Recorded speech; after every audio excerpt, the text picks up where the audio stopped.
1970 সাল থেকে দীর্ঘ 54 বছরেও এতটা স্থায়ী ও বিধ্বংসী ঘূর্ণিঝড় দেখেনি পটুয়াখালীর কলাপাড়া কুয়াকাটার উপকূলীয় মানুষ। দুদিন ধরে বয়ে চলা দানবীয় এ ঝড়ের তাণ্ডবে ভেঙে গেছে 8 শতাধিক বাড়িঘর, যার মধ্যে 1.5 শতাধিক সম্পূর্ণ বিধ্বস্ত হয়ে গেছে। এই ঝড়ের কবলে পড়ে স্রোতের টানে ভেসে গিয়ে প্রাণ হারিয়েছে এক যুবক।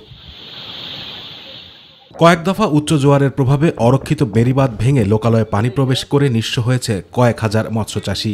অন্তত 10 লক্ষ টাকার মাছ পণ্য চলে গেছে। আমি এখন বর্তমানে নিঃস্ব অবস্থায় আছি। কি করব, হতাশ। 30টা হাঁস ছিল, 5টা ছাগল ছিল, সব নষ্ট হয়ে গেছে। আমার ঘর ভেঙে চুরমার হয়ে গেছে। অপরদিকে জলোচ্ছ্বাসের প্রভাবে জলাবদ্ধতায় চরম দুর্ভোগ পোহাচ্ছেন নিম্নাঞ্চলে বসবাসরত হাজার হাজার মানুষ। তারা বলছেন, ভেজা উনুনে হাঁড়ি না ওঠায় শুধুমাত্র বিস্কুট আর শুকনো খাবার খেয়েই জীবন রক্ষা করছে বন্যা কবলিতরা। আমি ঘরের মধ্যে ছিলাম, রাতে আল্লাহ আমাদের বাঁচাইছে।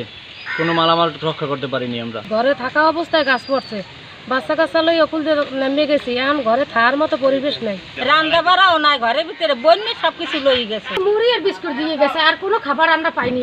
বন্যায় আমার নিয়ে গেছে। আমি যে দুগা বউ বাচ্চা ফলাবার নিয়ে যে এখন খামো, এরকম কোনো আমার পরিস্থিতি নাই। আমার ঘরে কোনো মালামাল নাই, সব পানি এসে বাসায় লই গেছে। মৎস্য বিভাগ বলছে, রেমালের তাণ্ডবে অন্তত 25 কোটি টাকার ক্ষতি হয়েছে উপকূলীয় চাষিদের। তবে ক্ষতিগ্রস্তদের তালিকাভুক্ত করে সরকারি সহায়তা প্রদানের আশ্বাস দিলেন মৎস্য কর্মকর্তা। চাষিরা যারা আছেন, যারা সাদা মাছ চাষি বা চিংড়ি চাষি আছেন, তারা অনেক ক্ষতিগ্রস্ত হয়েছে।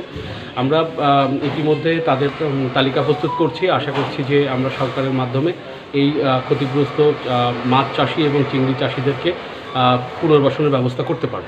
এদিকে খাদ্যশস্য, নগদ অর্থ ও শুকনো খাবার দেওয়ার পাশাপাশি ক্ষতিগ্রস্তদের সহায়তার বিষয়ে সর্বোচ্চ পদক্ষেপ নেওয়ার কথা জানালেন উপজেলা নির্বাহী কর্মকর্তা। 760টি ঘর আংশিক কিংবা পুরোপুরি বিধ্বস্ত হয়েছে। এগুলো মোকাবেলায় আমরা এখন পর্যন্ত 12 লক্ষাধিক নগদ টাকা, 250 টন খাদ্যশস্য, 1000 প্যাকেট আমাদের শুকনো খাদ্য সহ পর্যাপ্ত প্রস্তুতি আমাদের রয়েছে। ক্ষতিগ্রস্ত হয়েছেন প্রত্যেকেই পর্যাপ্ত পরিমাণ সহায়তা পাবেন।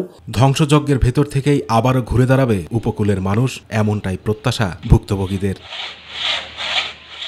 আতিকুর রহমান তিতাস, মাই টিভি।